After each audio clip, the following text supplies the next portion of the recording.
And I'm also happy to be past that stage where I was in for the Real House Foundation, which I'm still in, but I mean, it's just nice to have that milestone like out of the way. It's such an event to put on, and it's so stressful, and it's such a weird like hustle, because you're always like, I feel like and I know part of being in a nonprofit is always that ask of money and ask of people, but this like, hey, come on, you come to the event, like, and then there's a big influx of like people waiting to the very last minute, and you're like, oh shit, I don't have people I need to buy food for, and it's like, and then I have personal stress because I've selected the movies. And so I'm always a little bit worried about how those are going to play. I felt pretty good about number one, a little less so about number two. And at the end of the day, I'm not overly concerned about it because you kind of have to wash your hands of it. But today, no, I'm excited about Elaine May. I'm excited about tearing into fucking Darren Aronofsky and it's just good to talk movies. I'm just really excited about getting back into this chair.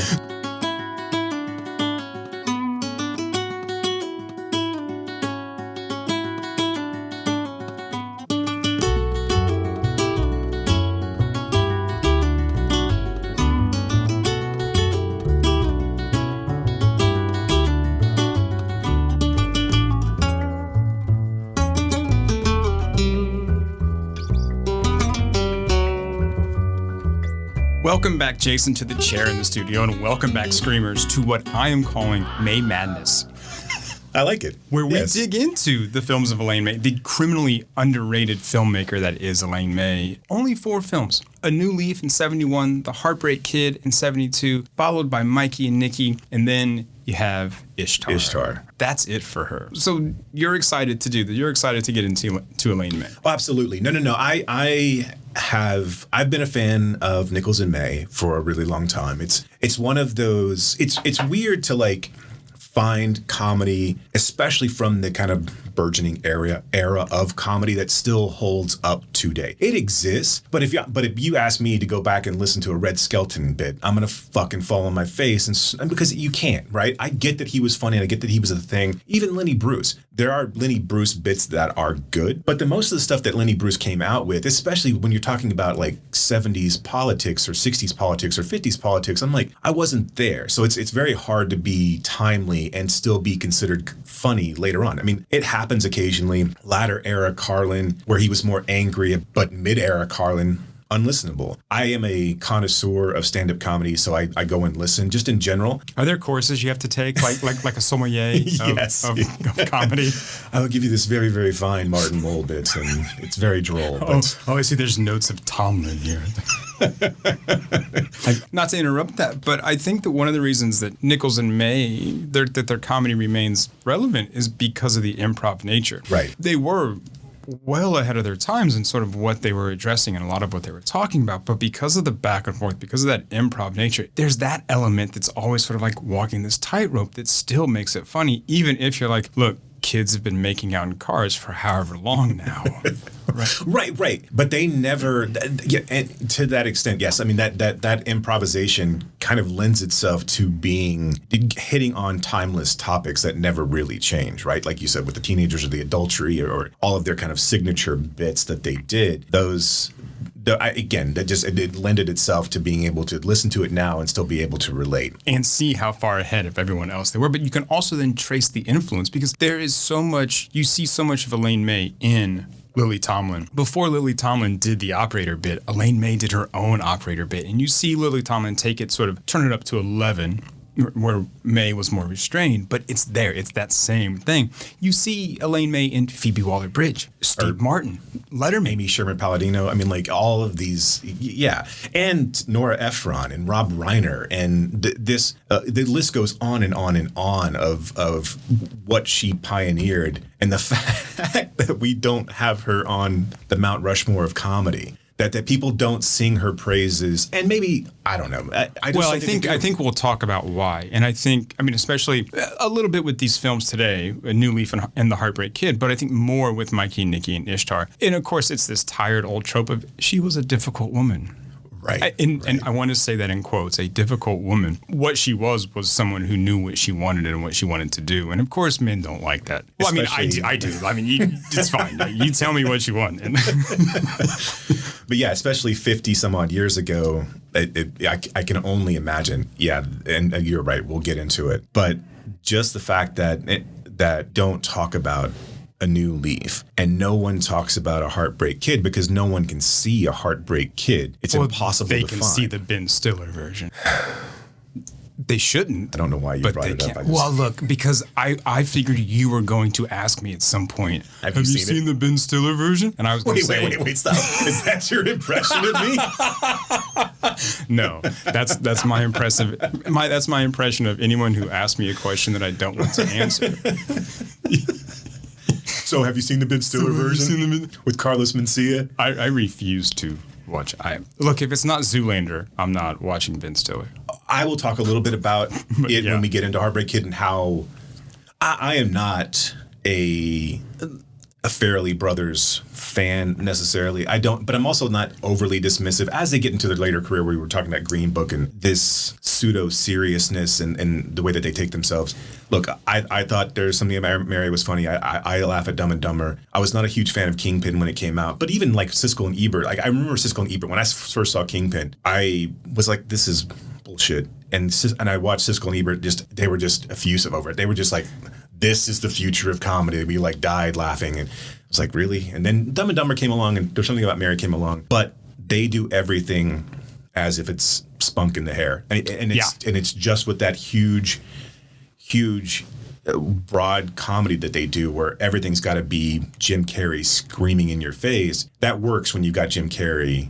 The Heartbreak Kid, they took everything that was good about the Elaine May piece and just tried to ramp it up to 12, and then it never, and like all of the subtext, all of the subtleness, all of the humor was just basically sucked out of it because you're just dealing with these grating, awful characters. And if you don't have a fine touch with like Elaine May had with the Heartbreak Kid and with Grodin and Shepard and her daughter, you lose everything. And yeah, it was just awful. Just awful. All right, we'll touch a little bit more on Elaine May's history when we get into A New Leaf. But you brought up this idea of sort of this like false sincerity, and so I want to talk about The Whale because that's kind of how I feel about it. I want to before we kind of talk more about The Whale, I want to note to the listener that in my notes about The Whale, I have in all caps, there is no humanity in this film. There is my review of The Whale.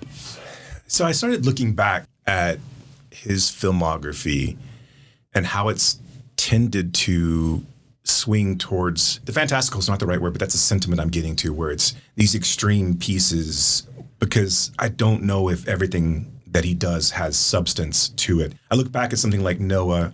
I liked Mother. I really dug it, but there was the critique of it that it wore its message very much on its nose, right on the nose. And I get that. I totally get that. I thought that the way that it was put together and the way that it all came together really worked for me. But if you look at something like Noah, which is only spectacle for spectacle's sake, right? This is an agnostic director. I still don't know his religious background. It doesn't really matter. But this is a secular director directing a 2-paragraph story in the Old Testament and putting $100 million spin on it. The fact that you got that film made is amazing in and of itself. But it is, and the fact that it made $100 million is also amazing. But I don't know this movie it really is. We wouldn't be talking about this if it wasn't for Fraser in a fat suit. We wouldn't be. There's nothing to this film. So put the fat suit aside for a moment. And this is after school special horseshit. There's nothing there. It has 2 really, really stellar performances. It has 2 okay performances, because I wouldn't even say okay. They are there and they're fine. I don't dislike Sadie Sink as an actress. I think she's a fine artist. I think that she has a promising career ahead of her. But she's given nothing other than Stranger Things vibes to do this entire film. It's almost like they said, hey, you know that character that you play on Stranger? Just do that. And this is what I do for this pod. Did you try to find any clips of the play that the movie's based on? I did not, no. I did, and I'm sorry I did, because it's the same fucking thing. And the teenage daughter character in that, same thing. Angsty teen girl on her phone too much. So it's like they went out and found the actress who was playing the angsty teen girl on a TV show and said, hey, go do that thing that you do that everyone likes. Right, that we expect you to do. And she did. And yeah, she was good. But it was like, oh, you're Max from Stranger Things. It's the same thing. And it's not her fault. I want to make that clear. Right. It's the direction. It's the writing. It is not her fault. She's doing exactly what she's asked to do. So all of that said, that this movie is its sentimentality, its storyline, the main character that it focuses on are all the wrong things to do. The storyline is so pedantic and pedestrian. The story is focusing on whatever his name is. I don't even remember. Charlie. And not on the people that are around him, his lover's sister. Those are way more interesting stories to be told here. We're just focusing on, and it's only in a Todd Browning Freaks kind of way, and even less than that, because Todd Browning Freaks actually had something to say there. It's so, I don't understand. Are we so wrapped up in Fraser's performance, which is, it's weird to me that we're, I guess, glomming on to this idea that the minute that somebody has a recognizable role or some sort of slight uptick in their career, that we're ready to brandish this, some sort of Renaissance era of that actor. We had it with Matthew McConaughey in that TV show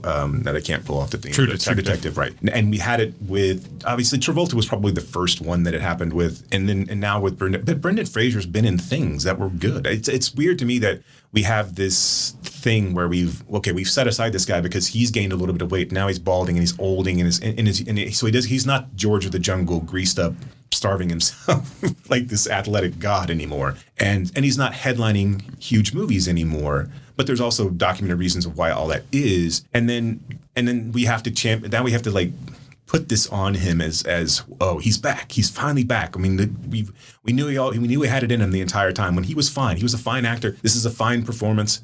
I don't begrudge this performance. He does, evoke emotion. But I think from opening scene of this movie, which at the opening scene, I thought, oh man, is he really doing something subversive here? Like, oh, we're watching him masturbate, and that's what Darren Aronofsky's telling the audience that they're doing. And I was like, oh, this could be really, really good. No. We get to watch him order a pizza every night. We get to watch him almost choke to death on a meatball sub. Isn't that funny? Isn't that poignant? Isn't that terrifying and horrifying? We get to watch him fucking eat candy bars by the dozens. Eat himself to death. There's nothing about his fucking weight informs this character at all. At all. It is just there to evoke sympathy, pity. Yes, pity. It's pity. You're right. That's why I struggled with the word. It should be empathy. But again, this is the thing. This is why there's no humanity. We don't see him as a human being. No, we see him as a giant. As a giant thing to go, oh, I'm so glad that's not me. And I feel like, this is what Aronofsky and the playwright, that's what they're doing. They're saying, look, you could be like this, and then watch how he struggles and how he overcomes at the end and finds some kind of... It's horseshit. This is spectacle. This is fucking spectacle.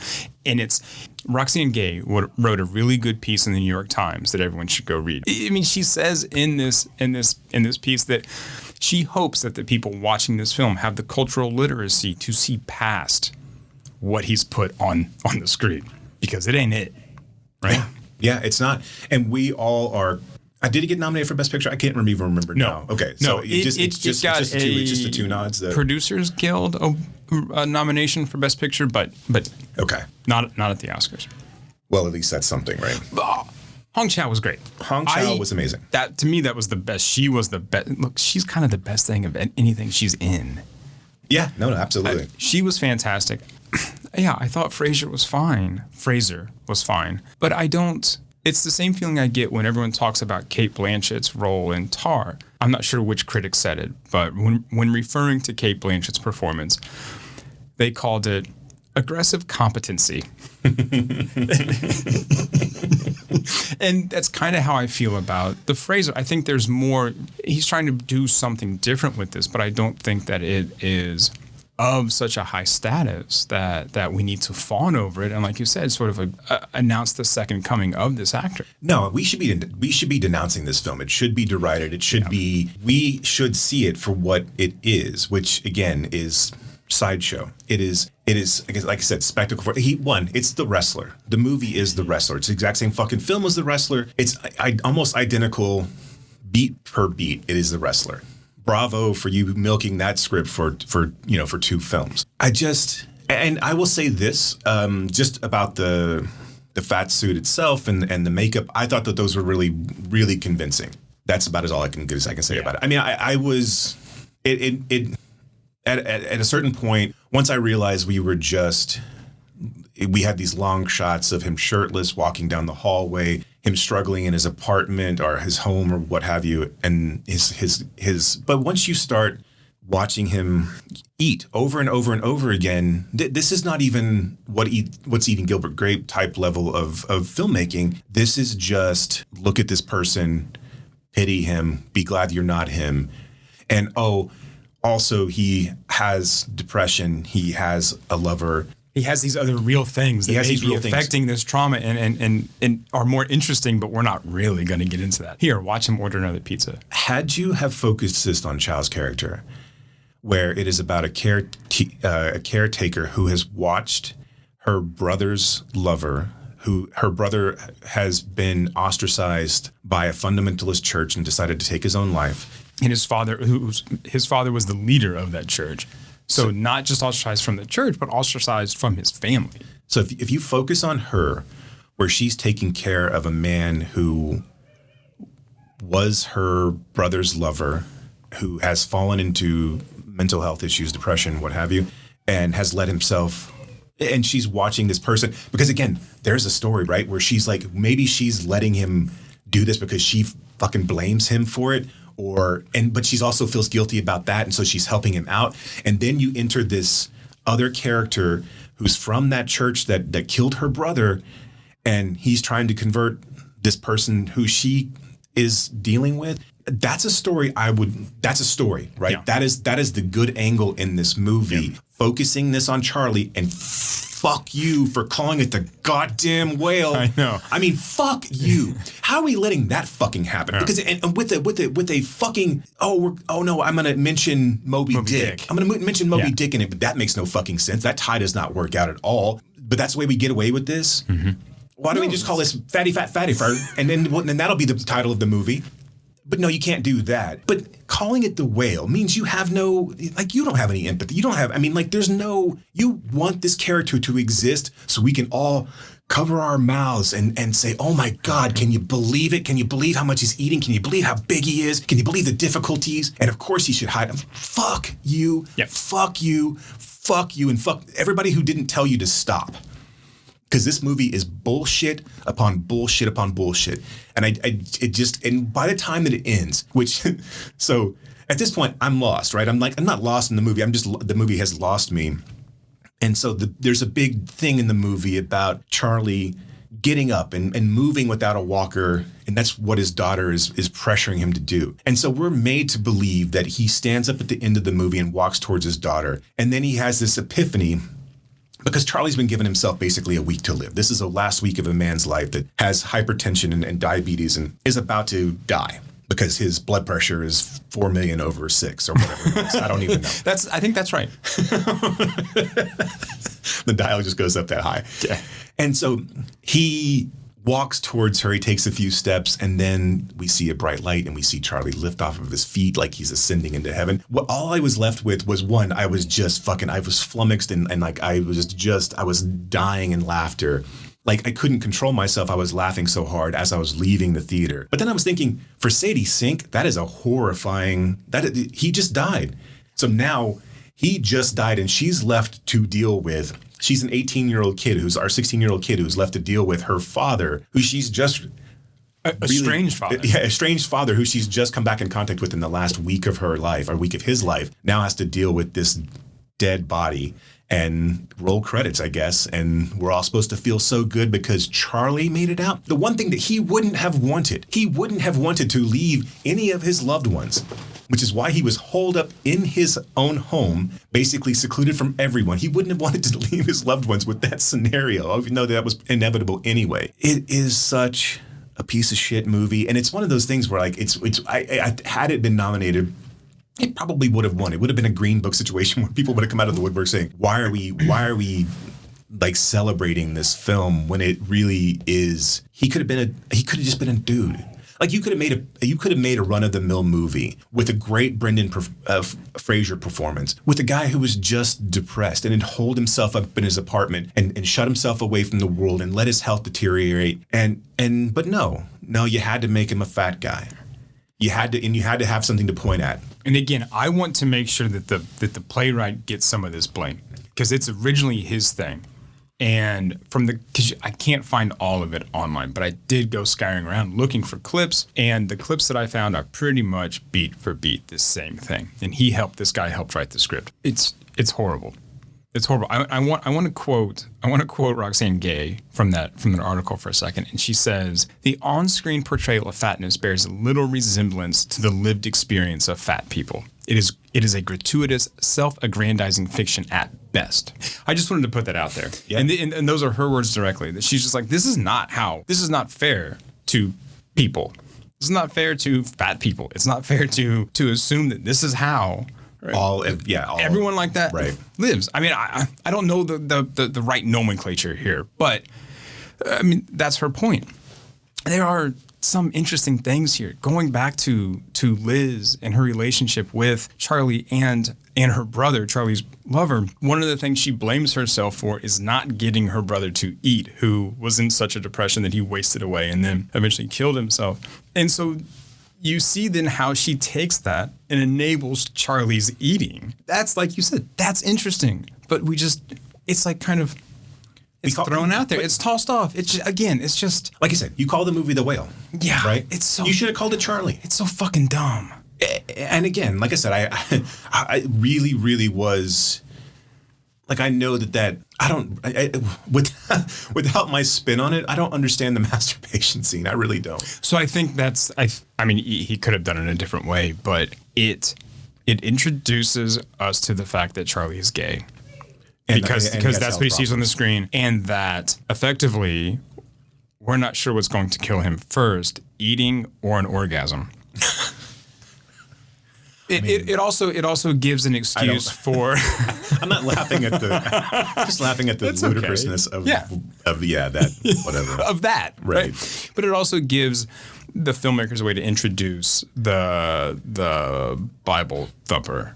Right? Sure. The kid to come in and then help and then sort of insert himself in there. So, I mean, it's all kind of mechanics, but it doesn't, I don't know. I didn't need that fucking kid. I didn't need the Bible. I know he's not a Bible salesman. I was going to keep calling him he's a Bible salesman. Evangelical, like kind of rogue evangelical. Yes. He's a rebel evangelical. And it gives Sadie Sink's character another person thing to interact with, and also for you to be able to question her motives and whether she's actually trying to help or not.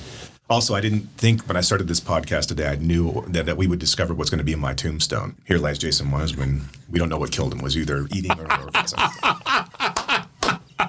Let's move on.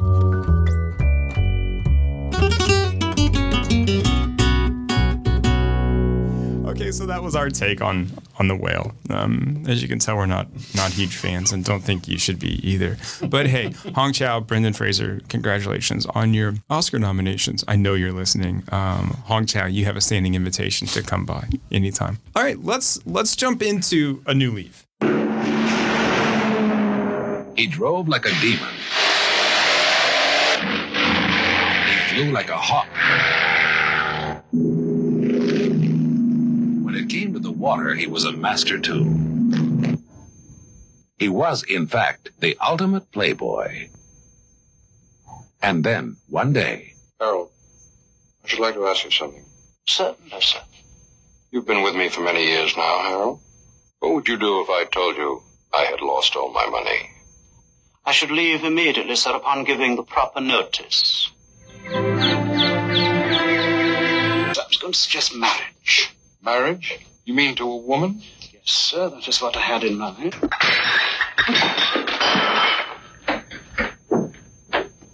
And the girl? She's enormously wealthy, too. Forgive me, Henrietta, what I'm trying to say is...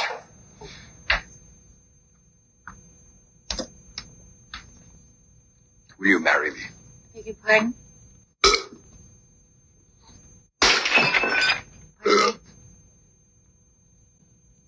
Dearly beloved, we are gathered together here in the sight of God and in the face of this company, to join together this man and this woman in holy matrimony.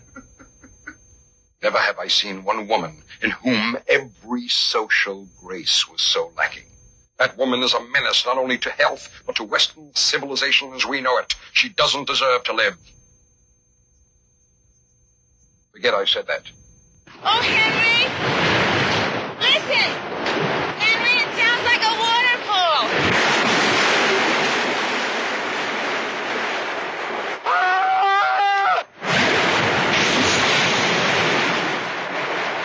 Henry! I can't swim! Henry! Walter Matthau and Elaine May. All right, Henrietta, I'm ready for you now. Take a deep breath, hold your nose, and let go. You'll die laughing at the two of them in A New Leaf from Paramount Pictures. Let's turn over a new leaf after The Whale and let's get into Elaine May. What else do we need to say about Elaine May? I want to say this to kind of introduce all the films. All of her films deal with these kind of dysfunctional duos, these relationships of different kinds. In the first two, the two we're going to talk about today, they're romantic relationships. They are marriages of a sort. In the following two, they're platonic relationships of masculinity, Right. friendships. Although maybe set in a later time, you could put a romantic spin on them. If they were made if they were made now, you might. Well, I think there's something. I think that friendship is a kind of a love, right? I mean, there's a platonic love there. Sure. But also, like, all of them are kind of breezy and funny and still have this kind of bite to them. And at the center of so many of these things is the insecurities, arrogance, and lack of self-awareness and fickleness of kind of obtuse men. Is that fair? Yeah, I think the first two for sure. I do think the first two for sure are indictments on male childness. I mean, like, not childness, but their childlike behavior. I think just in general, this arrested development and a kind of egotism. Yeah, absolutely. And there's a argument against capitalism. There's an argument against and again, I'm not the right person to talk about this, but an argument against a kind of a backlash against a Jewish lifestyle, and faith coming from a self-hating kind of Jewish establishment. And even in the Heartbreak Kid, Elaine May, there were some shots taken at her about this kind of like Jewish anti-Semitic, and the same thing that people took Philip Roth to task to in Portnoy's complaint. And they, in fact, this is kind of labeled in sort of a bizarre, like, very brief period of time where, like, there's a Jewish new wave of films that come out, because The Graduate has a similar ideals of, like, trying to break out of that kind of Jewish upbringing and society to get to this other kind of Gentile whiteness that exists as a prized thing to obtain or to want to get to, I guess. As well. And that's the problem with Sybil Shepherd's character. I mean, she's a shiksa, right? She's not Right. Jewish.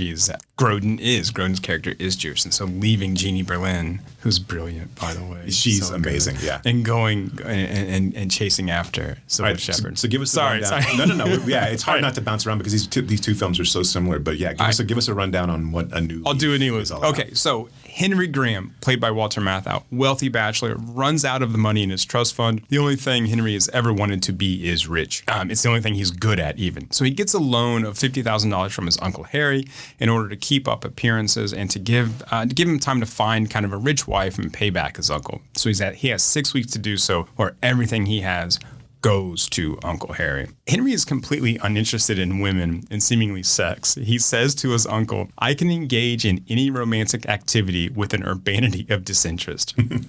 I find this film to be so sharp and so funny and so intelligent. So as Henry's running out of time, he meets Henrietta Lowell, played by May, a clumsy, shy, meek botanist who inherited her father's fortune and has no other relatives. They end up getting married after kind of a quick courtship, and although Henry is plotting to murder Henrietta, he ends up reshaping and remanaging her life all for the better. Her house staff had been taking advantage of her, so he fires them. He learns how to manage her accounts and estate and do taxes. She's completely disorganized and welcomes the help he provides.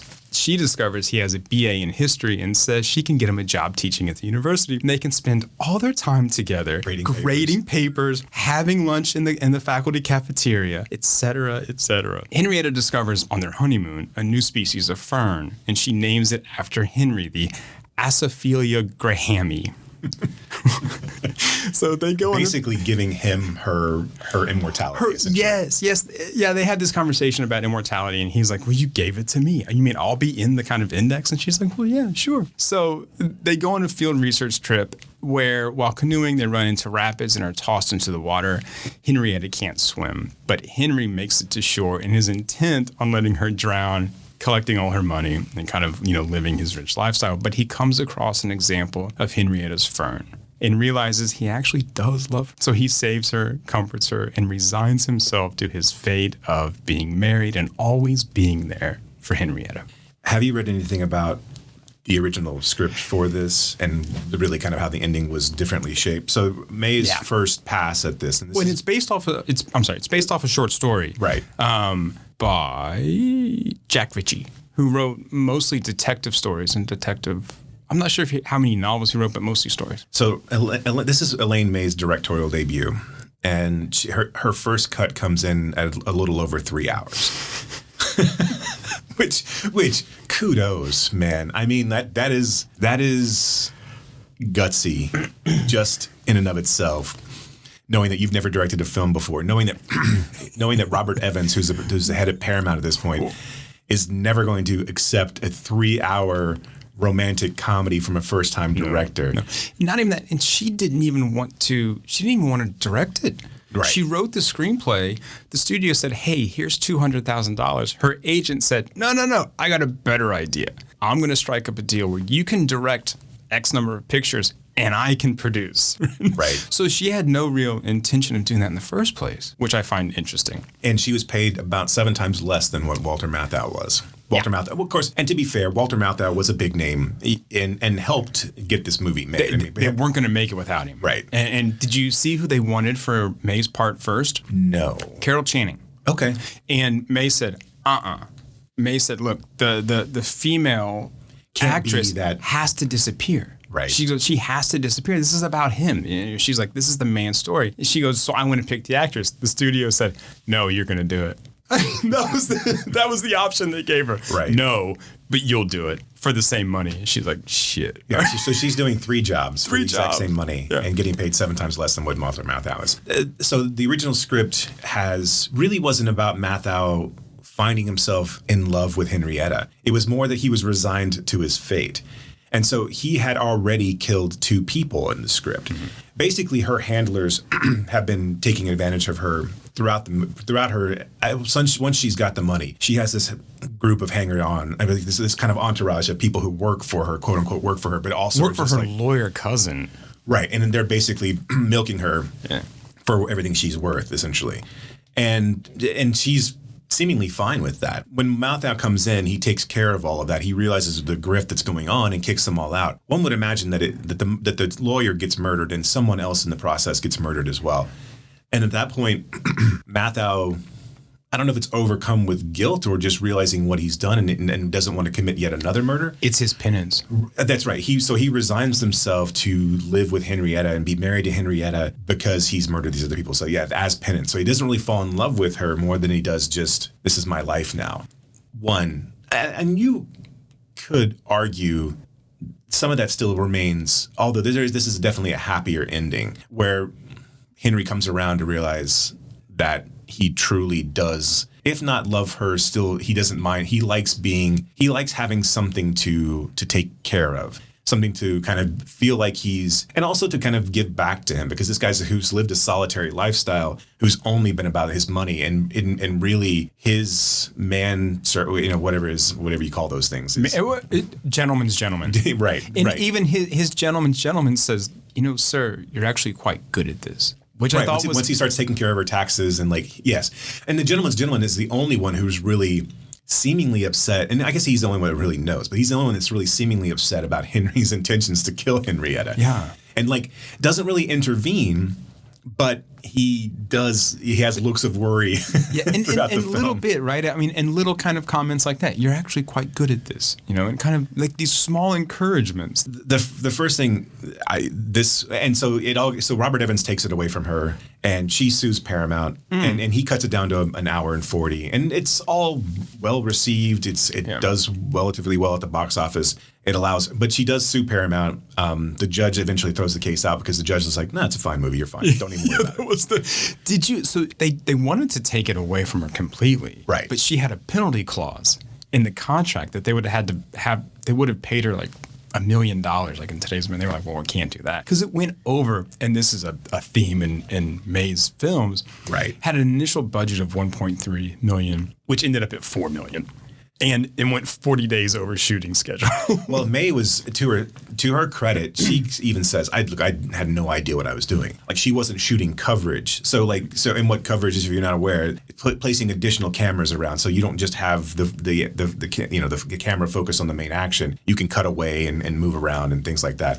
She wasn't even doing that. So she had to go back after principal photography and then shoot coverage. And so there was just a ton of stuff that she didn't know. And also, but I would say this, I'm sure that she was met with almost hostility to every single turn. So before this movie, Paramount hadn't hired a woman director since 1931. Well, she was like the first woman with a studio deal since Ida Lupino. Ida Lupino in 1967. Yeah. Of the 8 films that were directed by females in studios in the 1970s, May directed 3 of them. So, I mean, like, not just to say that she was breaking new ground is one, an understatement just because of the film's subject matter and how it's handled, but just the fact that she was, look, it's one of those things where you say, like, every modern comedian owes something to Lenny Bruce, right? Lenny Bruce laid it bare and it just basically trailblazed his way for everyone else who came beyond him.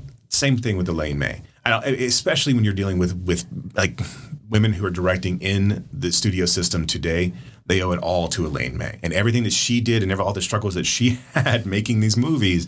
And not to say that she was perfect by any means, but it wouldn't, and there probably would have somebody else come along. But I mean, like, she did it first, and it's crazy that the 4 films that she was able to get out are as good as they actually are, and the 3 are astonishing. One is not as bad as people think it is, but it's not a great movie. But. And I feel like the latter 2 have more problems, right? More of this kind of, and again, we'll get into that.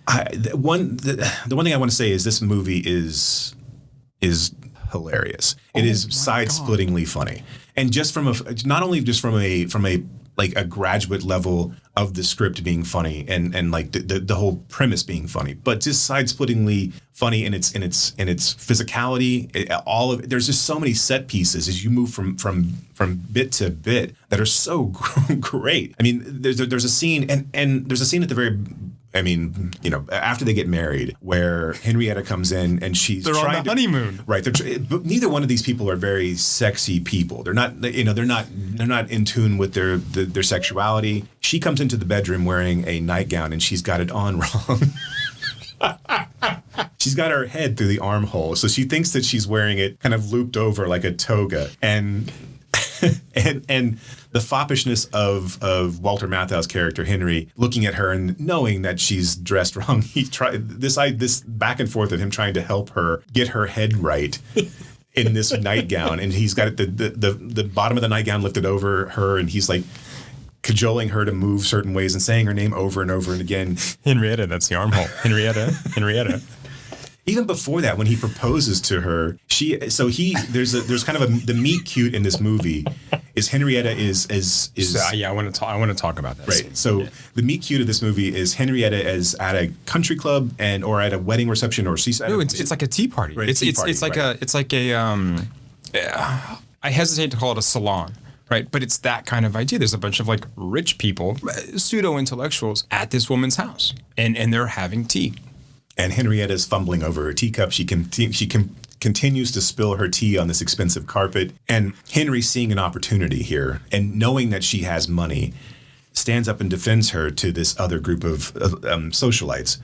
And she becomes enthralled with him. And this is where, okay, This is something else I wanted to get to about Elaine May and the script, because there are lines in this film that if you blink your ears, I don't know, you miss them or you don't realize how funny they are. So Henry comes into this tea party and the woman there introduces him to some people and their last name is Hitler. And she just kind of, says it, and he just goes, "You're not by any chance related to the Boston Hitlers, are you?" And I hear that and I just lose it. But again, like, I'm just cracking up. In this same scene, this Elaine May is holding her teacup while Henry is trying to take her white gloves out of her hand, and she does this thing where she's trying to make this loop with her hands, with her fingers, that he can put the glove in and take the teacup, and it's just hilarious. And as they storm out, Henry questions the hostess's erotic relationship with her carpet. Yes. So, I mean, going back to that line about doing things with like an urbanity of disinterest, it's so brilliant the way she does this, and the recurring comic motif of carbon on the valves with his Ferrari and other cars. It's just, again, if you blink, you'll miss it. And oh, can we talk about his helmet? So he's got this Ferrari, this fantastic Ferrari that never runs. That he drives it in the city, so of course it doesn't run. But he wears this racing helmet every time he drives it. No one ever mentions it. It is just there.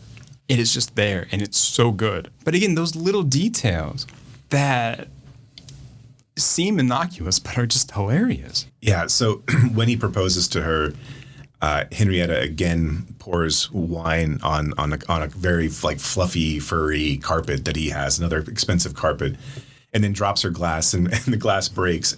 Henry kneels in broken glass to propose.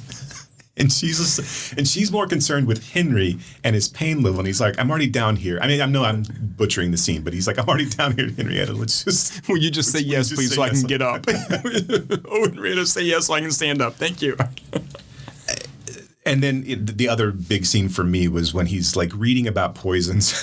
They go out on a trip. They go hiking together. And Henry doesn't want to do anything but be rich. He has no interest in doing anything other than just living a lavish lifestyle. They go hiking together. It's the evolution of their relationship and him kind of taking her under his wing, but also being led around by the nose by her is... It really is a touching love story once you frame it in the sense of the hour and 40 minutes that we get with the released movie. Yeah. But he's reading about poisons as she's about to fall off of a cliff, knowing that he could just very easily push her off of the cliff. He's so enthralled with reading about poisons that when he sees her, he doesn't even think about killing her. He saves her because she's trying to get at a new plant that she thinks that she's discovered. All of it is this comedy of errors, and it's so like, but it sounds so broad. But under her direction, it's so well done and it's so subtle. And not to say of anything like the indictment on white male superiority and the capitalist system and framing Henry as this fucking horrible human being who still comes to redemption at the end. But like, I don't recall any movies that weren't like overly slapsticky that really put men to task like these two films do. Especially Heartbreak Kid. But in this movie, where there's no hero here. I mean, Henrietta's the background hero, right? But she's the background character. We're watching Henry's story. Henry's a piece of shit. I mean, from jump. Yeah. Like, he's a bad Arthur, right? He's bad Dudley Moore. Right?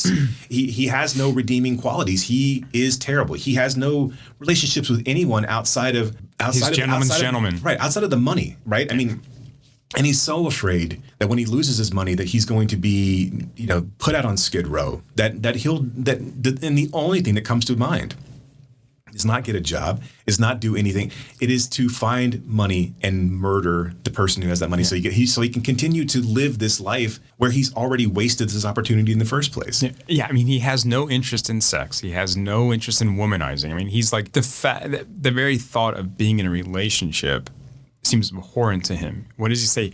she's going to be there and ask me questions and ask me about my day. I can't, he's just distraught about that. When he meets with his lawyer to find out all his money's gone because his checks are bouncing. And the lawyer explains to him, you have no capital. And he's like, but what about this check? This check has to be paid. He just, he can't like get it through his head. He's a baby. He's an infant. And he's only, he's, because again, the helmet, right? It's all about, he doesn't care that his Ferrari doesn't run. He cares that he has a Ferrari that he can drive occasionally 100 yards and then let it break down and get it towed into the city. Right. I mean, yeah, he is redeemed by Henrietta. I mean, through her, he's able to realize something else about himself and be okay with staying in this marriage and not killing her. I don't want to go as far as to say that he has found a purpose. I mean, I think we put that kind of on him. We're like, oh, now you found a way to be a better person. I don't think he thinks that at all. But you could see that kind of reading of the film where she has lifted him up right through their time together. So taking May as a woman, and what is your take on the feminist stance on this? Because I think she faced a lot of criticism because she wasn't more feminist in a time where films that were being, especially the independent films that were being done by women, were. And obviously women were, you're a few years away from Roe v. Wade, you're a few years away from Title IX. It was kind of an uptick where now she's focusing on boorish men who are seemingly at the surface taking advantage of these women who are letting themselves be taken advantage of. What's your take on? So I think that one, the men, and especially in the Heartbreak Kid, but even here to an extent, get their kind of comeuppance. They don't get what they want in the end. Mathau's character, Henry wants to be a rich bachelor. It's not what he's going to get. And he is the one who's had to make the adjustments. He has to change to fit into this new world. Henrietta does not have to change. Henrietta has all the power in that relationship, even with the money notwithstanding. Henrietta does exactly what she wants to do when she wants to do it. They're on their honeymoon and she's looking for a new species of fern. They go on a research trip. She doesn't really care. And this is interesting. I think that on their research trip, Mathau becomes kind of the damsel in distress a lot of the times. And until the end, he's the one bitten by mosquitoes. He's the one covered in, or not covering himself in calamine lotion because it doesn't do anything anyway. I mean, he's the one that needs taking care of, but not in I'm a man, you take care of me, but I am a child, take care of me. So I don't think that while the feminism isn't overt, I think it's there. I think it's under the surface. I think that May is saying she's the one who's in control, regardless of what, she doesn't care about the money. Right. I mean, how do obviously, with her being, how does her house staff take advantage of her when she doesn't give a shit? I mean, she doesn't. She's like, look, I want to do my research. I want to publish monographs. I want to find new plants. I don't care. Right. Her life is not defined by the cash whatsoever, and it's not defined by the man. Right. Right at all. I mean, again, she gets him to bend to her will to take a teaching job so they can spend time together. Right. So here's a take that I don't necessarily know that it's right, but and notwithstanding of the hilarity of the rapid scene where they're in the canoe and and Mathau's imploring her to go paddle. Go run. Him realizing what's coming is God, it's just a great way to end that movie. I know that Henrietta can't swim, but there's almost a moment in that movie when she's clinging to the rocks where I think she might realize what Henry's trying to do. And when she lets go, it's a matter of, well, if Henry wants to kill me, if Henry wants to let me die, then we'll see how this plays out. But I believe in Henry. It's a trust thing. Right. And because there's just this look in her eye where I think she may be more knowing than the movie tries to get. Well, I don't necessarily know the movie. Do you think that that's Elaine May, though? That's just absolutely. I don't think you can take that look out of her eye. That's true. Right. Just Elaine May as an entity, right? Just knows everything, and that will never. It's always there, right? She tried to hide him, but it's just there. Yeah. I get that. That's interesting. I mean, there are, I think, different moments throughout the film where you wonder or think, like, she knows what's going on, right? I mean, she gets it, doesn't she? She's too smart not to kind of see some of that. So, I mean, when he's talking about Mendelssohn and genetics and stuff, she's just got to be like, you're a fucking idiot. Or whatever, right. Yeah, I lost a thought there. Sorry. But no, it's not your fault.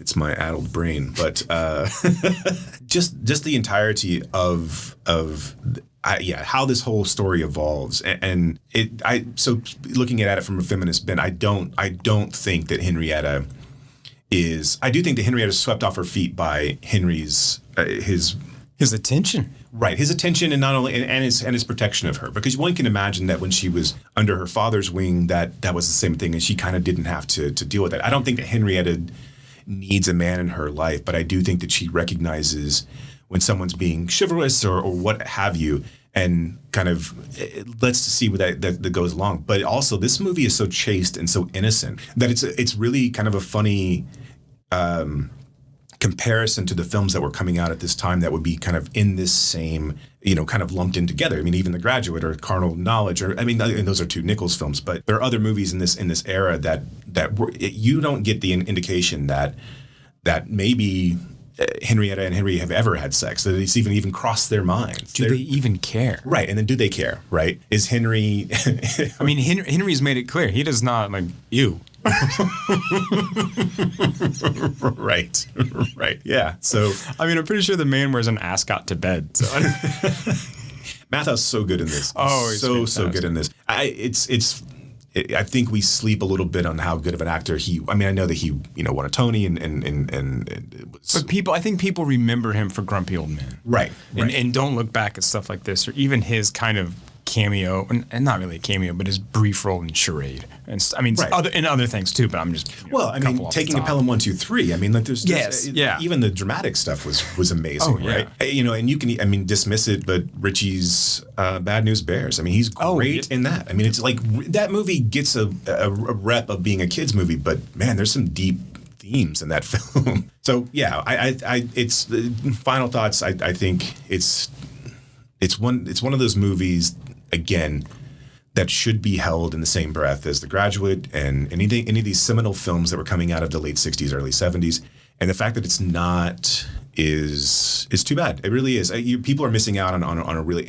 But I will say this too: it's not a forgiving watch. Really, you kind of have to it's like The Graduate's funnier just on its face, and also The Graduate kind of relents a little bit. It lets you breathe. This one doesn't. This one doesn't. Like you have to pay attention. I mean, right?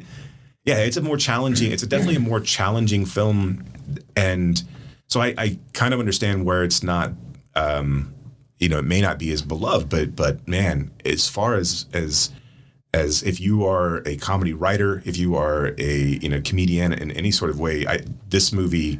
If you want to write dialogue, find Elaine May. Right, find Elaine Speaking May. of dialogue, I want to leave this segment with one last quote that I really liked, and they are sitting in Henry's car talking about plants and botany, and Henrietta looks at Henry and says, "Oh, are you a botanist?" And his response is, "No, just a botanical journal reader.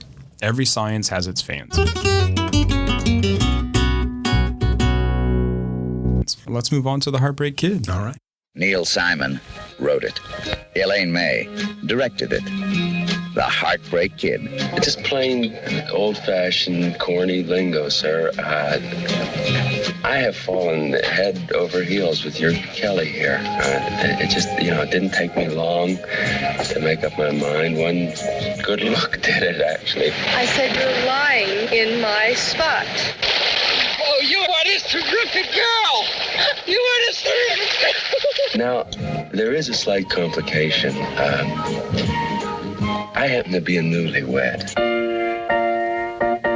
We're coming, Miami! Miami Beach, here we come! Here we come, Miami Beach! You may have seen her around the pool. Lenny! She's a nice girl, but just not really my type. My plan, just as soon as I work out this messy business here, to follow you out to Minnesota. The current temperature in Minneapolis is 3 degrees below zero. It's 2 degrees below in St. Paul and 4 below. I would like to know, in all candor, how you feel about what I've said and to ask if I have your approval. Not if they tied me to a horse and pulled me 40 miles by my tongue. Well, so that's an honest answer, sir.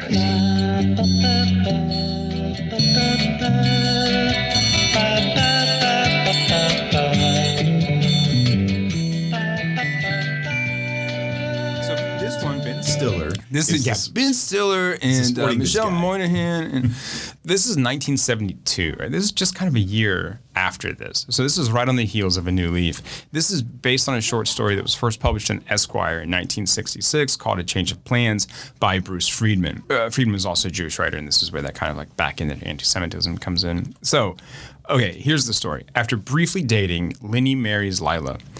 Lenny, played by Charles Grodin, is emotionally and otherwise shallow, self-absorbed, sporting goods salesman. Lila is earnest and expects a long-term emotional commitment, even if she can be really annoying. On their honeymoon in Miami Beach, Lenny meets Kelly, played by Sybil Shepherd, a college student from Minnesota on vacation with her wealthy parents. After Lila suffers a severe sunburn, Lenny starts a kind of tryst with Kelly, like a 3-day tryst. He's more into her than she's into him. He seems like a toy to her, a thing to kind of stave off boredom.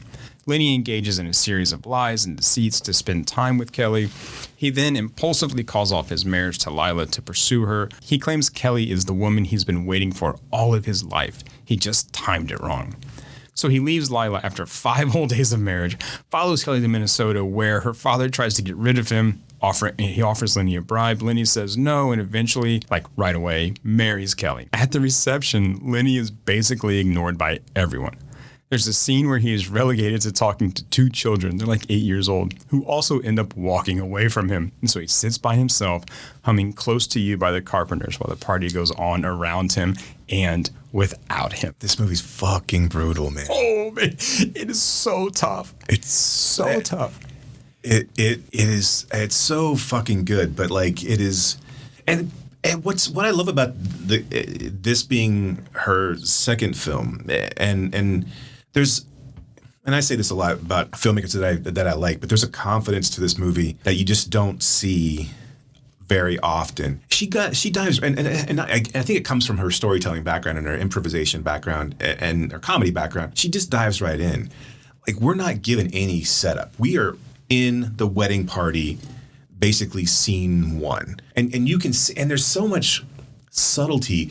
This movie begs to be seen multiple times because there's so much shit going on in the background. There's so many, like, you see this end scene in The Graduate, and I know we're going to bring this up a lot because this to me this is like a Bizarro World Graduate movie. This is it basically kind of follows a lot of the same beats, right? I mean, but this is why May should have had the same career as Nichols. Right, absolutely.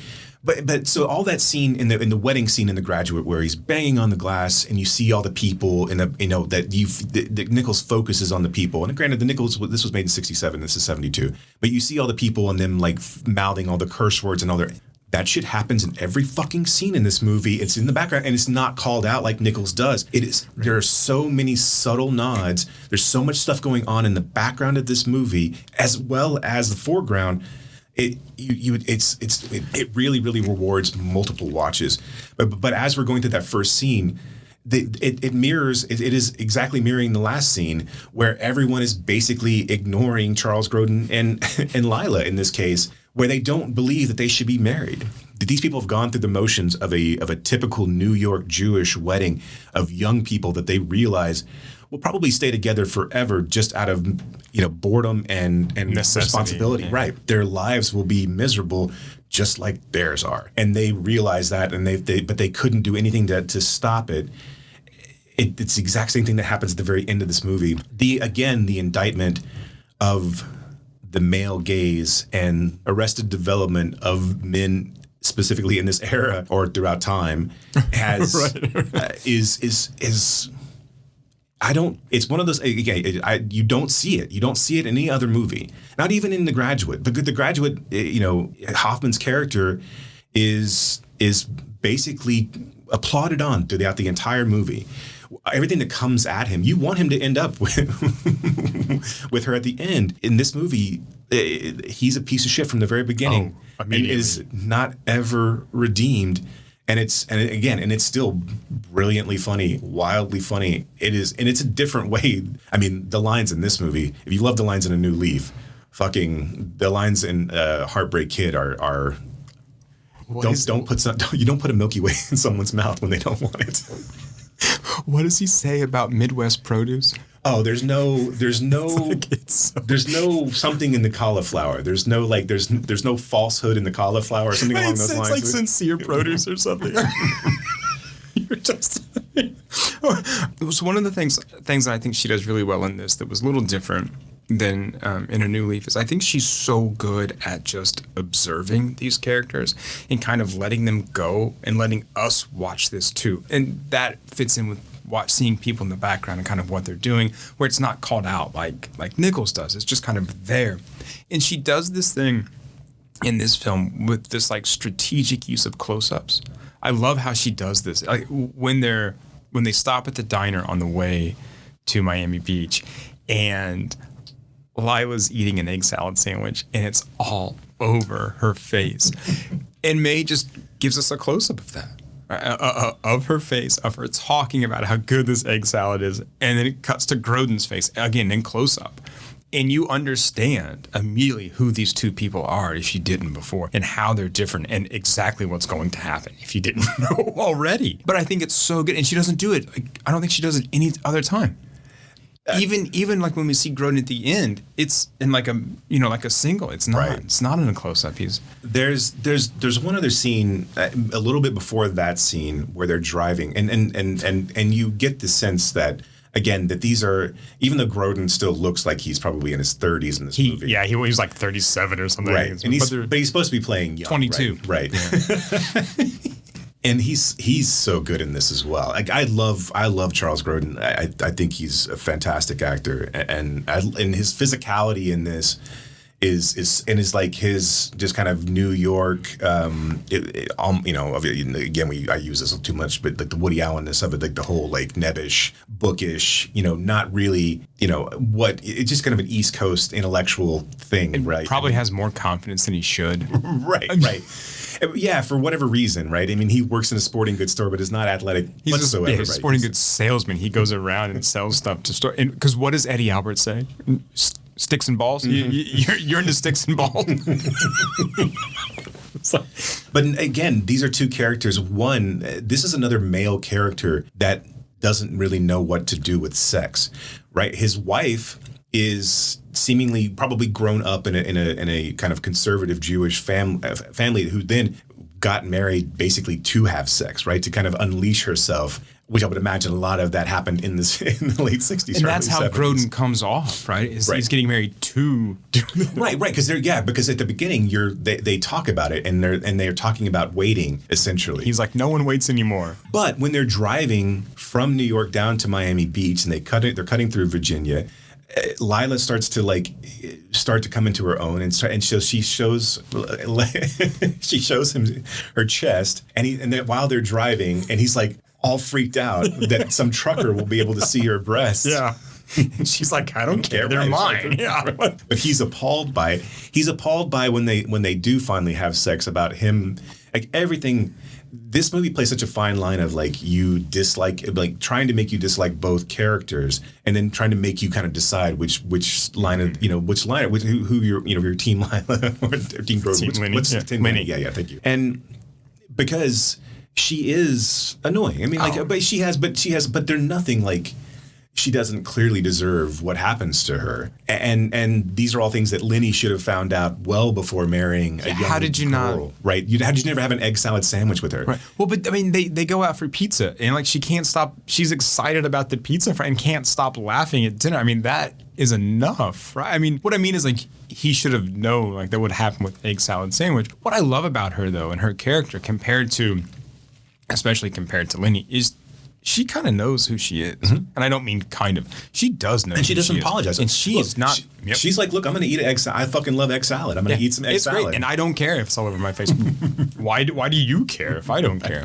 Yeah. I mean, so in comparing the sort of like men and women here, I mean, that's Grodin has no idea, right? Lenny has no idea who he Lenny's is, upset what he by wants. her like asking him if he's enjoying the sex, or if and like Lenny's upset by it every time she says that's going to be us 50 years from now. Like everything about this, Lila was a milestone in his life that he had no idea, that he knew that he had to cross, but he had no idea what it entailed, and his selfishness and wrapped up lifestyle as far as like he's being sheltered. He just did this thing really without thinking, which is what he does moving forward. He sees another prize in Miami Beach and completely pursues it, realizing that now he's got, an anchor around his leg that he has to get rid of. But to that end, it's really just more of another annoyance of hers that she's still there. It really she doesn't understand why he might want to leave her and do this other thing. It really is a brutally painful but funny film. Like it's really uncomfortable throughout. And really Eddie Albert's the only one Eddie Albert is the audience surrogate, right? He's angry from Jump Street. He sees Lenny as, and you could argue that there's some anti-Semitism on Eddie Albert's character's part, potentially. But he also sees Lenny as this annoyance who's coming up on his vacation in Miami Beach, who's inserting himself, like literally inserting himself into a his daughter, show, right? Well, that, but also like when they're sitting together watching that show in Miami Beach, and Lenny's like on squeezed in a kid's seat, like a layer below of everyone else.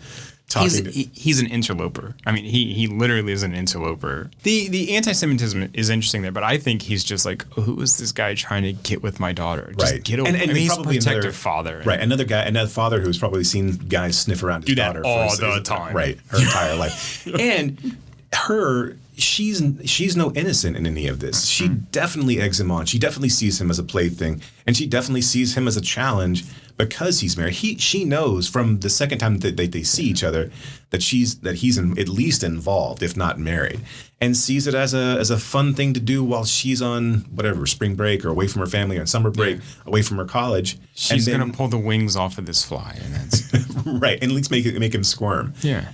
And so Lenny goes through and lies to Lila throughout and tells her that he has to go. He schemes to go to dinner with Sybil Shepherd. He lies to her about meeting an old college buddy after she gets sunburned, and so she won't want to come out. He keeps promising her this lobster dinner and pecan pie that he's been talking about since Virginia. So this is the scene where Lenny finally comes to, and he's going to break up with Lila. And we start the scene with a live lobster that gets hit on the head. And then we go into this scene that is a two-hander where they're both on the same side of the table. You see people around them in the restaurant. And this is their this is the dinner that he's been promising her. And it comes to, and he orders pecan pie for two, and the restaurant doesn't have pecan pie. They're out of pecan pie. And he fucking loses it. Just goes ballistic, and Lila doesn't really understand. She's like, "It's fine." And the guy and the waiter finally relents and says, "We have one slice of pecan pie. Would you like me to bring that out to you?" And then he brings out blueberry pie. I think is the other alternative. And this is where Lenny starts to talk to Lila about how this is not all that it was cracked up to be, and basically how he wants to end the marriage. And of course, then she starts to want to throw up and she starts making a noise. And Lenny's whole thing is really just about keeping her, squashing everything that's about her and not letting her live in the moment, and not realizing that there's a moment where, and this, again, why this movie is so woefully painful and funny at the same time. When Lenny is lying to her, Lenny is lying to her over a course of 3 nights because he wants to go meet Sybil Shepherd and her family. And he comes in one night saying that he has to go to dinner with his. This is before he has to he says that there's a car wreck with his friend. Right. So he has to go to dinner with his friend. He's putting on a coat and tie, and he's looking at himself in the mirror. And Lila is looking at him, and you see the back of Lila, and you see Lenny, and you actually, I guess you see Lila's face too in the mirror, and you see how poised she is looking at him, but he is looking around her at himself in the mirror, and it's heartbreaking. And because all this woman wants to do is spend time with her husband. She's been holed up in this hotel room the entire time while he's making moves on this other woman and spending time with this other woman. And all she wants to do is spend time with him, and all he's going to do is looking around her. And it's such a great visual, a great scene that comes back into play when you see other people around him looking at him and that with that same sort of disdain or not even looking at him at all. So paying more attention to her and then back at the like wedding reception, where they're just like, you don't exist. Right. So his lies and lies and lies start ratcheting up on one another by the time that he's in a really funny lie where he tells her that they've been in a car wreck and that it was on the news and where you're not watching the news, and like the escalation of the lie, while it's still horrid, it's very, very funny. And I've got to go to court. At 9 a.m. I was there all day. Why are you so why are you tan? Why I had to sit outside? Right. You don't think they had court all day long? There was depositions, and I went down on the steps. And so he breaks up with Lila, leaves her there in Miami Beach, and then the movie takes a really, really hard shift to where Lenny goes to Minnesota to pursue Sybil Shepherd's in her college town. Again, the beats of this and Graduate are almost identical, right? I mean, it's just once Lenny is, but once Braddock is confronted by Mr. Robinson, then it cuts, right? He goes off and lives on his own. He's in the boarding house, which Elaine May is actually in, and then he goes and pursues daughter Robinson. Elaine Robinson, at Berkeley, right? And then so that all those beats kind of stay the same. Yeah. So Sybil Shepherd's kind of taken aback at this point where she didn't expect her plaything to come and pursue her. Who is she surrounded by? Right, she's surrounded by these like Midwestern, like giant Nordic Minnesotan men. Right, football players. They're like Vikings. They are just so like stark contrast. Then when they look like her, right? They look like someone she would end up in this kind of like weird Aryan like society. We could say Nordic. I mean, it sounds less like white supremacist. Look, I'm all about soft and quiet, right? There's a callback, listeners. So she's surprised and really doesn't know what to do with herself, and probably no one's ever had to pursue her like this or pursued her like this, and so she eventually gets worn down by Lenny, and they end up marrying. And the scene at the end, which mirrors the scene at the beginning, where everyone's ignoring him, everyone's seeing him with disgust, and he's left by himself.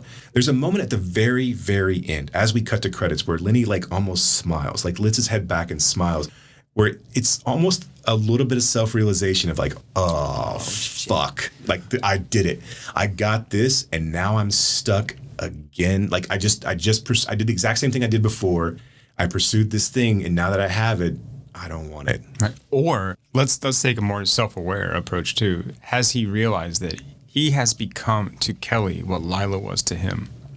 Yeah, quite possibly. This annoyance, this unsophisticated kind of buzzing around and sort of saying stupid things like the cauliflower has, so whatever he says about the produce in the Midwest about it being so sincere. Because again, like, I mean, Eddie Albert looks at him like he's a fucking idiot because he is. And that same kind of just annoyance that he had with Lila seems to register on everyone else's face there. And I'd like to think that he realized that, but I don't know.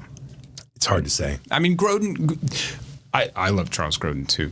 And almost everything he's in makes me cringe. Right. He is, even he's so good at that. And even like his stuff on Letterman, like when he would show up and be a guest on Letterman, it's the same kind of like this curmudgeon, but yet a kind of cuddly curmudgeon. Right. Except for Midnight Run, which he was just brilliant in anyway. Right. Yeah. Did you ever follow him when he had his own TV show? He had his own talk show, like, and he became so obsessed with the O.J. Simpson trial and O.J. Simpson like being let off that it was almost like weirdly like Lenny Bruce-esque, where it was just like he couldn't let it go. Wow. And it was just kind of like I don't know if he ever got past it. I mean, at a certain point you stop watching MSNBC, but it was really bizarre. Jeannie Berlin is really good in this, and I think she was nominated, right? She was nominated, and Eddie Albert was nominated as well. Yeah, those two were supporting roles. And also, they didn't want her for this role either. I forget who they wanted, but it wasn't. Oh no! So there were a couple things on this. Like, so this was Neil Simon adapted this, right? And he had a contract clause where none of his words could be changed, but he would come on set every single day. And Elaine May was like, "Look, we're going to improvise, and then we'll do it your way one time, and we'll see which his way is better." And eventually, Neil Simon stopped coming to set. But the studio did not want. I think the studio did not realize that Jeannie Berlin was Elaine May's daughter, and they wanted someone more attractive in that role, which Which one? That's ludicrous. Yeah. Because the role demands some. You can't have another Sybil Shepherd in that role. It doesn't work. No, again, right? she kind of has to. She kind of has to disappear, right? She kind of has to fade into the background. And they didn't realize that it was her daughter when they were doing this. So it was like that was just a weird. Like, no, she's going to stay. The way we've cast, we've cast. Yeah, so she's great. So I want to touch on Pauline Kael Corner for just a second. Pauline Kael did not like the influence Nichols and May, that style of comedy. She didn't like what it had done to movies, largely because that style of comedy relied on a nuance of tone and voice and rhythm, and Kael didn't think it translated well to the screen. Well, she would have loved the Farrelly brothers version of Heartbreak Kid then. Yeah. I just wanted to put that out there because I don't understand that. Because to me, I don't know, what does this mean? Like, you're not paying attention? Because... Right. She must have suffered a lot in the next decade then. Yeah. Even the line when Lenny and Kelly are on Kelly's dad's boat, and another great scene where he's like running to get there. And trying to get away. But Eddie Albert's like, okay, lunchtime or whatever. And she goes, okay, I'll be right there. And he goes, well, you do everything that he tells you to do? And she goes, yeah. He goes, well, what if he told you to drop me? I'd drop you. And just walks away. But it's those little moments that he's just kind of like, okay, and follows after.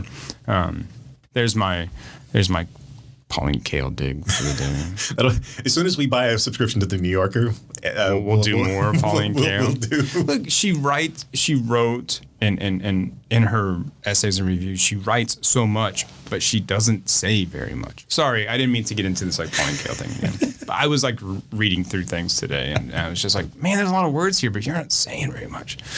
So anything to wrap up on Elaine May? I mean, look, we're going to get into this like further. Right. So. No. I'm looking forward to looking at the next two, especially Ishtar, just from a perspective of re-looking at it. Kind of relitigating Ishtar. Again, just say the same things over and over again. Just it's criminal that, one, you can't find Heartbreak Kid on any streaming service. The DVDs are expensive. Basically what happened is that Bristol Myers Squibb, the pharmaceutical company, at one point had an entertainment division and bought Heartbreak Kid, and then immediately they decided they didn't want to do that anymore, but they still own the rights to Heartbreak Kid. So and they have no interest in selling it. It's one of those things even realizing that it's there. Right. It's one of those things where you almost hope like there's an Elaine May box set that Criterion picks up, or somebody that can kind of wrestle it from the grasp of. Because and you can see it on YouTube, and that's basically it. Yeah, it's still, and for the other, we keep going back to the idea of like these remakes happen, and then you forget about the originals. The fact that you can watch the Farrelly brother Ben Stiller one, and not the other, it's further criminal. They're so fucking different. They're so fucking different. That this and it really is. It's why. Why did they decide to remake that movie? Knowing what they were, I can see Ben Stiller maybe wanting to do it. But I don't know what they thought that they could bring to the table aside from... spunk in the hair jokes. Right. Yeah. Fart gags, right? Yeah. The one clever bit that I will give this credit for is that the 2007 remake is that the ending of this one... It kind of has a twist ending, and I'm going to spoil it for everybody. Basically, Eddie loses everything once Lila decides to... So the divorce is much more acrimonious. He does not ever go back and marry Kelly. So basically, Lila leaves and takes his sporting goods store, and he has to stay in Mexico. They're in Mexico this time around. And Kelly leaves. And eventually she comes back. She realizes she has feelings for him. She comes back to Mexico and tells him all of that and says, hey, you know what? I know you left your wife, blah, blah, blah. Maybe we can make something work. And then she leaves and goes back to her cabana, and it turns out that Ben Stiller's married another local woman. So he has to do it. That was a pretty clever, clever twist ending. Yeah. Everything else was pretty bad.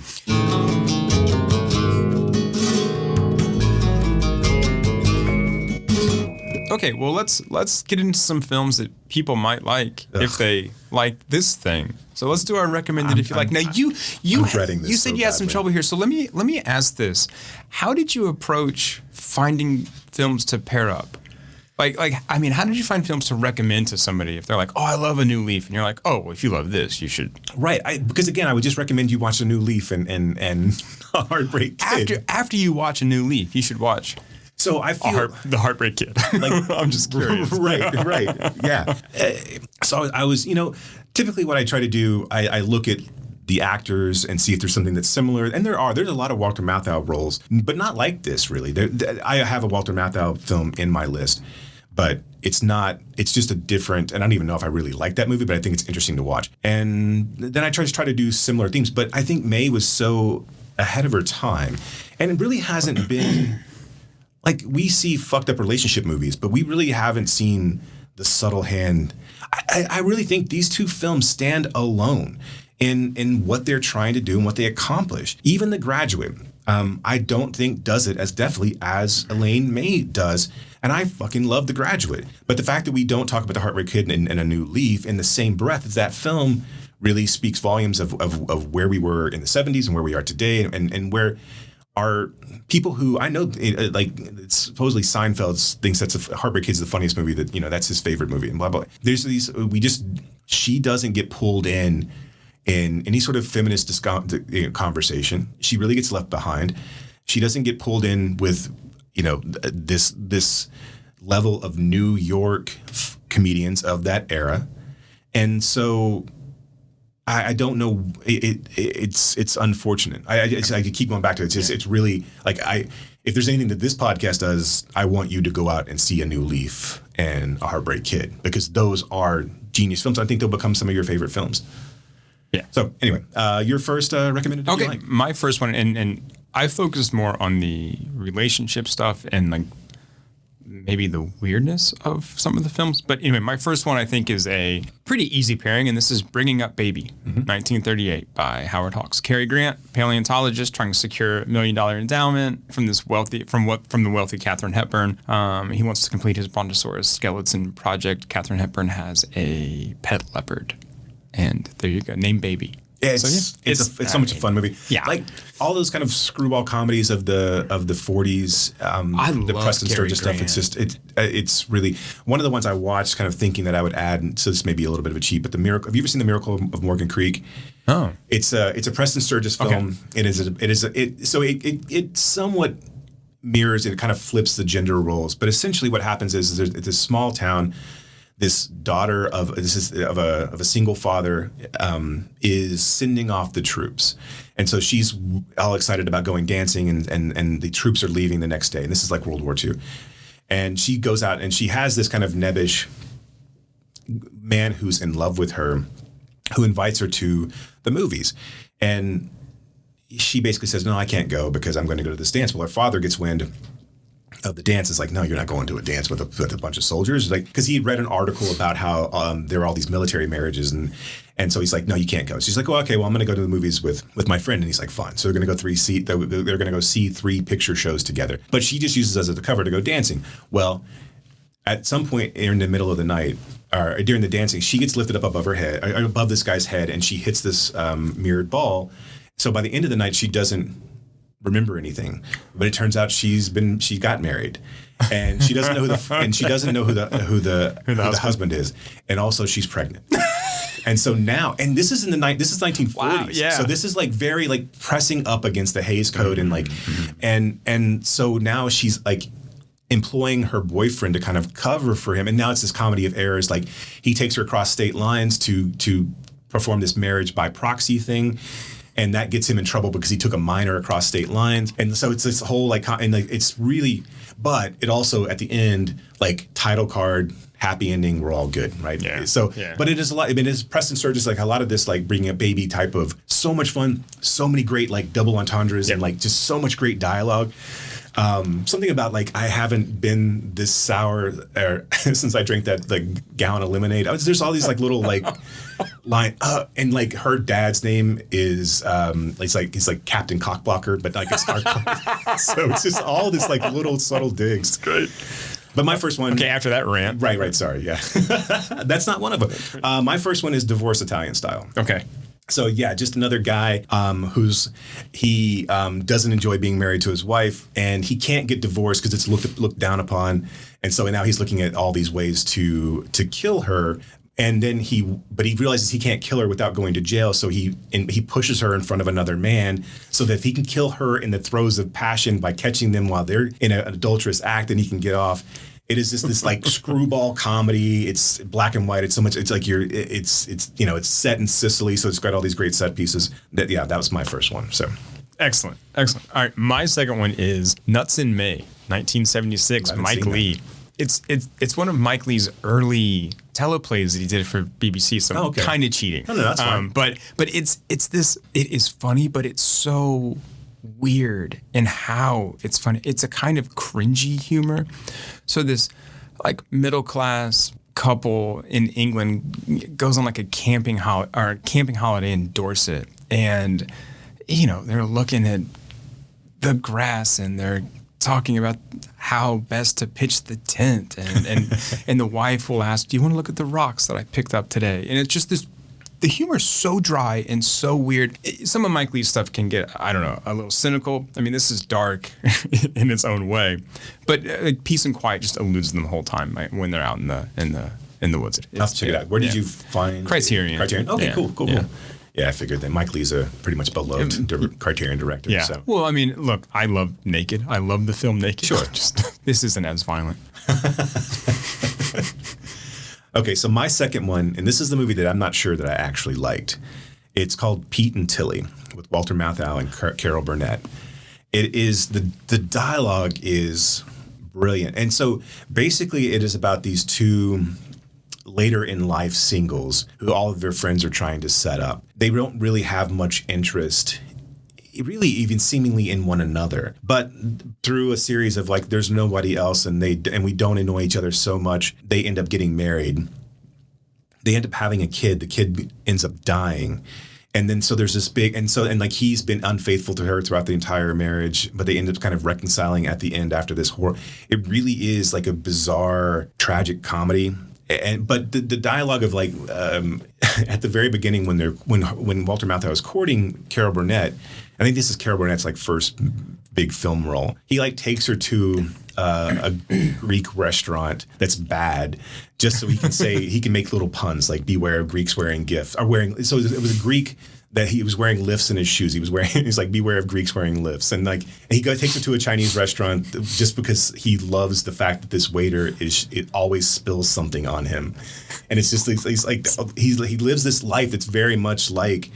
Henry in A New Leaf, except he's just not quite that rich. And he ends up marrying Carol Burnett mostly out of like, well, what else are we going to do? He plays jazz time piano and he does it in the buffs. Like you see Walter Matthau's naked ass in this movie. But yes. And they have this kid enough. Obviously, they love the kid more than they love each other. And Walter Matthau is this very much a madman type of existence where he has this business, but he's sleeping with all of his secretaries. And Carol Burnett's like, at one point she confronts one of his mistresses, and the mistress is like, hey, well, he's just a firecracker, and he's like, he's not conventionally attractive, but he's just a firecracker, and he doesn't have cheekbones, right? And the mistress was like, well, if you knew all this, why did you marry me? He's like, and she's like, just very droll. He's like, because he was a firecracker. And then walks out. And so they really have this harrowing event where the child gets sick and the doctor comes in and is telling them that, he doesn't have much longer to live. And then they split up after a while. And Carol Burnett toys around. It's very John Irving. Like it's very like kind of Hotel New Hampshire, World According to Garp. But I don't know. There was just something compelling about it. Even when I was still watching it, I was going, this is not a fun movie to watch, but there's something compelling about watching these two characters kind of live this life together. I don't know. Yeah. So Pete and Tilly. Pete and Tilly. Sounds like an opera. Okay. Kind of along the same lines, my next one is a film called Elvira Madigan, 1967 by Bo Vitterberg. So this is based on it's based on a true story set in 1889. A tightrope walker and a soldier fall in love. She leaves her always like unique jobs. She leaves her family's circus. This was written by Bill Keane. And he leaves, he deserts the army and his wife and children. It's kind of a Romeo and Juliet story. They run off, right? They sort of run off together. It's this whirlwind, romance. They don't have hardly any money, and it's soon gone. And eventually, after a brief kind of, blissful sort of love, they fall into hard times and decide to kill themselves. It's just as toxic as Romeo and Juliet. And look, it's a gorgeous film. I mean, it is a very beautiful film. I think Vitterberg does some interesting stuff metaphorically with visuals and sort of visual language. It's romanticized. I mean, the movie really romanticizes the true story. In real life, the soldier was obsessive, wore her down. She had a mental breakdown, and that's why she eventually ran off with him. I mean, so it's a much darker story than the movie paints. But the movie is just beautiful, and it's kind of whimsical. It's not light. It's still heavy, but it has this kind of magic in it. So it's worth checking out. All right. My last one is Ghost World by Terry Close. Okay. Just kind of the same, like I like Enid's, I marry it up to Grodin and to Henry, her path where she is kind of walking roughshod through this life of hers and doesn't really have a place for herself. She doesn't really know what she wants to do. She befriends Steve Buscemi and kind of ruins his life in a sense, but then tries to help and then realizes basically the only way to like really try to set right of all the things that she's done is just to kind of disappear. I'm sure I know you've seen it, but I think Thora Birch is so good in it. Buscemi is so good in it. Scarlett Johansson's so good in it. It really is a beautifully touching film on the kind of still using the kind of crudeness of the R. Crumb, type of humor that it has along with it. So. Yeah.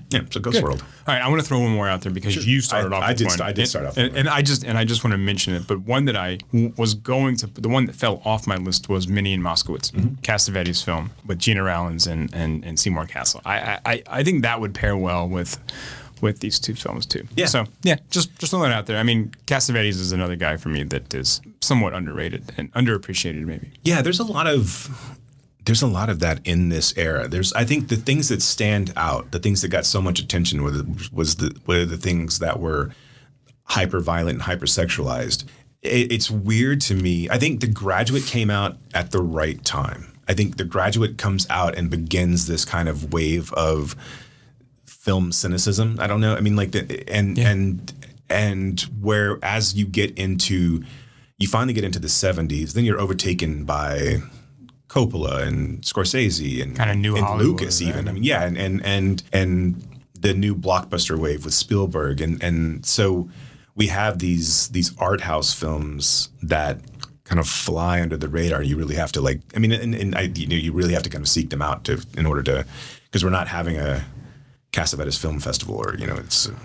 Sure. Although I think Cassavetes does get mentioned a lot more than Elaine May does. Sure. And so I didn't mean to make this about Cassavetes. Right? But we will talk about Cassavetes next time because we'll be looking at Mikey and Nikki, right, starring Peter Falk and John Cassavetes. And spoiler, Elaine May have made a better Cassavetes film than Cassavetes ever made. Anyway, but really, next time, Mikey and Nikki, Ishtar will continue with May Madness and get into that. We'll also talk more about the Real House Foundation and the films that you screened there. If you want to watch them, before the next episode, I screened 9 Days and Strawberry Mansion, both from the most recent years of our movies. So within 2020 and 2021, I believe. Both excellent choices. Anything else? That's it from me. Okay. All right. See you guys. And keep screaming. You have been listening to Why Does the Wilhelm Scream with your hosts, Brock and Jason. If you liked today's episode, do us a favor and rate, review, and subscribe in whatever application you use to consume podcasts these days. You can reach us by visiting whydoesthewilhelmscream.com. If you are in the DFW area, we would love to see you at a Fort Worth Film Club event. You can learn more about those and find a full schedule at fortworthfilmclub.com. And you can learn about my foundation and how we are trying to foster the next generation of film lovers at realhousefoundation.org. That's REEL housefoundation.org. Till next time.